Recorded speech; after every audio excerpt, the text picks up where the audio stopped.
What's up my phantoms? PhantoMask here. And tonight, I compiled 7 subtle horror stories with heavy twists from Reddit. Please like and subscribe to my channel if you want more of this kind of content and to prevent nightmares tonight. Don't forget to turn CC on to read along with the stories. Number 1. The story is called, The Perfect Plan.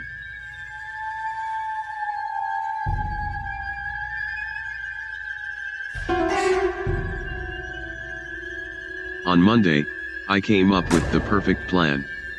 No one even knew we were friends. On Tuesday, he stole the gun from his dad. On Wednesday, we decided to make our move during the following day's pep rally. On Thursday, while the entire school was in the gym, we waited just outside the doors. I was to use the gun on whoever walked out first. Then he would take the gun and go into the gym blasting. I walked up to Mr. Quinn, the guidance counselor, and shot him in the face 3 times. He fell back into the gym, dead. The shots were deafening. We heard screams in the auditorium. No one could see us yet. I handed him the gun and whispered, "Your turn." He ran into the gym and started firing. I followed a moment after. He hadn't hit anyone yet. Kids were scrambling and hiding. It was mayhem. I ran up behind him and tackled him. We struggled. I wrenched the gun out of his hands, turned it on him, and killed him. I closed his mouth forever. On Friday, I was anointed a hero. It was indeed the perfect plan.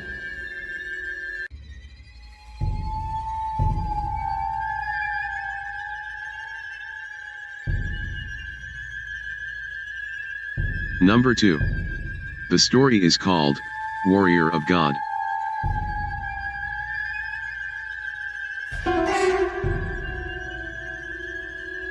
If God exists, why is there so much evil in the world? It's a common question, but it is misplaced. All things must have balance. Light and dark. Good and evil. Sound and silence. Without one, the other cannot exist. So if that's true, then God does nothing to fight evil. That might be your follow-up question. Of course, he fights evil. Relentlessly. I am Dardalian, one of his most holy and righteous angels. I roam the earth, disposing of evil wherever I find it. I kill the monsters you don't ever want to know about. I crush them completely so you can sleep at night. You, humans, have no idea how many of you live because of the work I do. But what about Stalin? Hitler? Ted Bundy? Jack the Ripper? Well, those are the minor ones I had to let leave. For balance. The ones I destroy are too horrible and vile to survive. What's funny is while I would wager you never have heard the name Dardalian in any religious texts, I bet you have heard of me. Americans, for example, have their own name for me. Sudden infant death syndrome.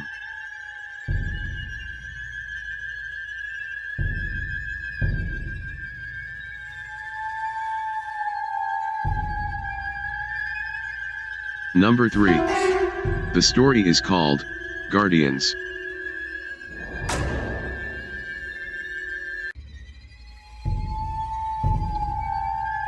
He awoke to the huge, insect-like creatures looming over his bed and screamed his lungs out.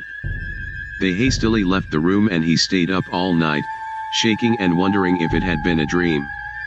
The next morning, there was a tap on the door. Gathering his courage, he opened it to see one of them gently place a plate filled with fried breakfast on the floor, then retreat to a safe distance. Bewildered, he accepted the gift. The creatures chittered excitedly.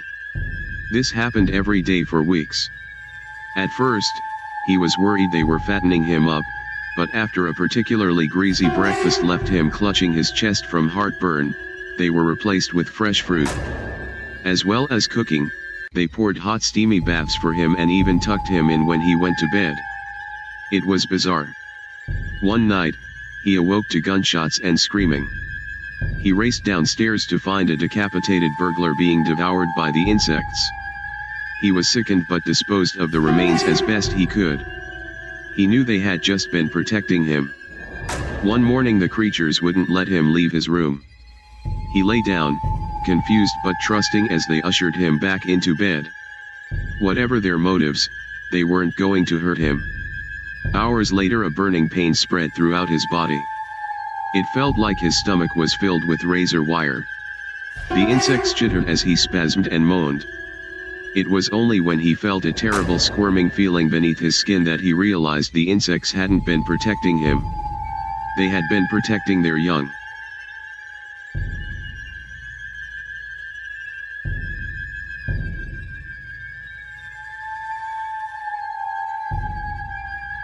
Number 4. The story is called, Seeing Red, the First Day of School.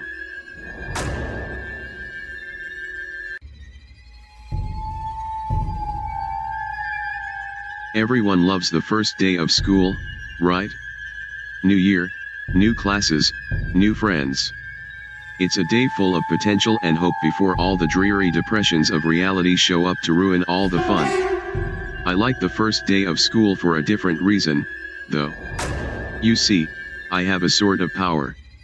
When I look at people, I can sense a sort of aura around them. A colored outline based on how long that person has to live. Most everyone I meet around my age is surrounded by a solid green hue, which means they have plenty of time left. A fair amount of them has a yellow-orangish tinge to their auras, which tends to mean a car crash or some other tragedy. Anything that takes people before their time, as they say. The real fun is when the auras venture into the red end of the spectrum, though. Every now and again I'll see someone who's basically a walking stoplight. Those are the ones who get murdered or kill themselves. It's such a rush to see them and know their time is numbered. With that in mind, I always get to class very early so I can scout out my classmates' fates. The first kid who walked in was basically radiating red. I chuckled to myself. Too damn bad, bro. But as people kept walking in, they all had the same intense glow. I finally caught a glimpse of my rose-tinted reflection in the window, but I was too stunned to move. Our professor stepped in and locked the door, his aura a sickening shade of green.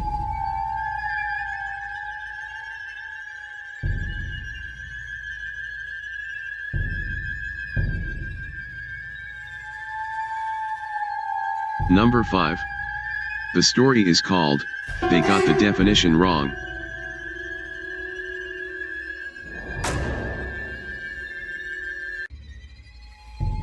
It has been said that the definition of insanity is doing the same thing over and over and expecting different results.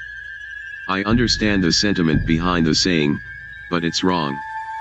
I entered the building on a bet. I was strapped for cash and didn't buy into the old legends of the hotel to begin with, so $50 was more than enough to get me to do it. It was simple. Just reach the top floor, the 45th floor, shine my flashlight from a window. The hotel was old and broken, including the elevator, so that meant hiking up the stairs. So up the stairs, I went.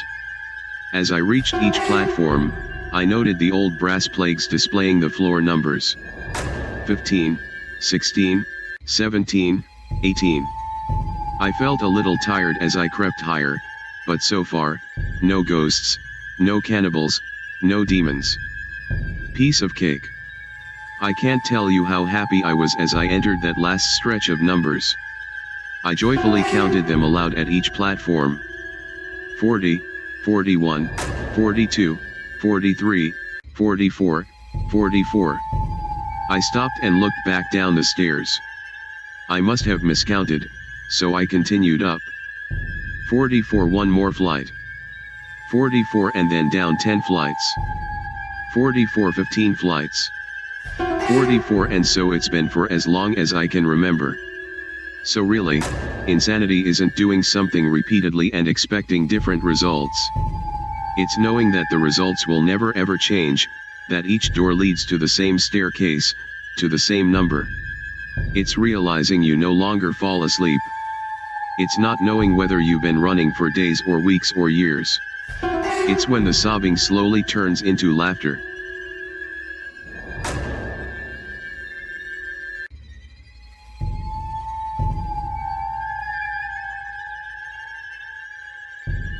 Number 6. The story is called, My Daughter Learned to Count.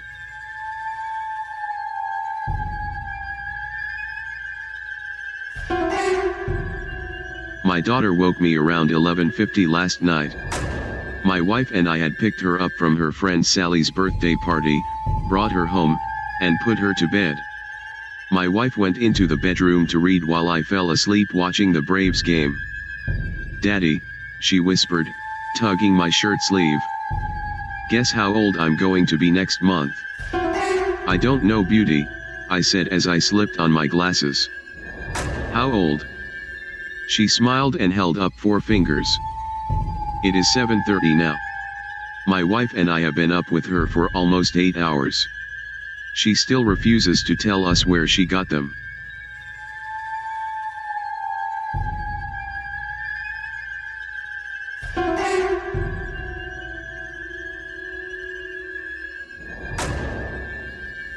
Number 7. The story is called The Accident.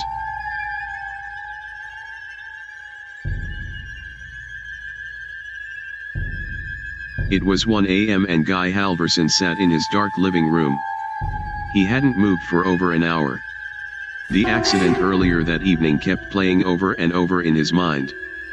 The light turned red, but he was in a hurry and accelerated.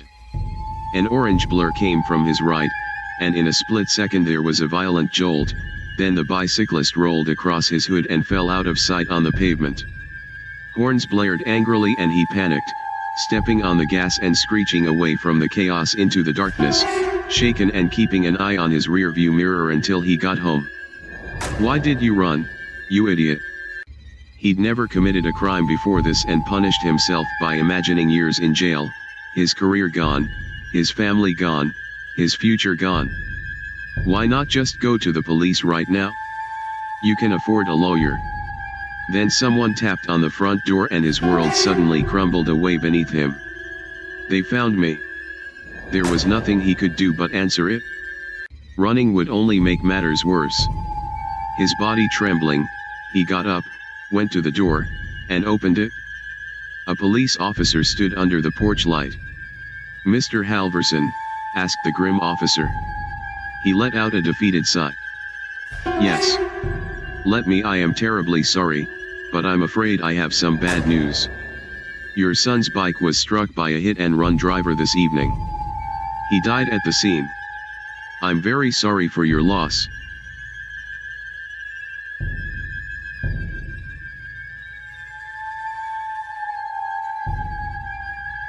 Thank you for watching. If you make it this far, make sure to subscribe and like and check out our playlist for more terrifying stories.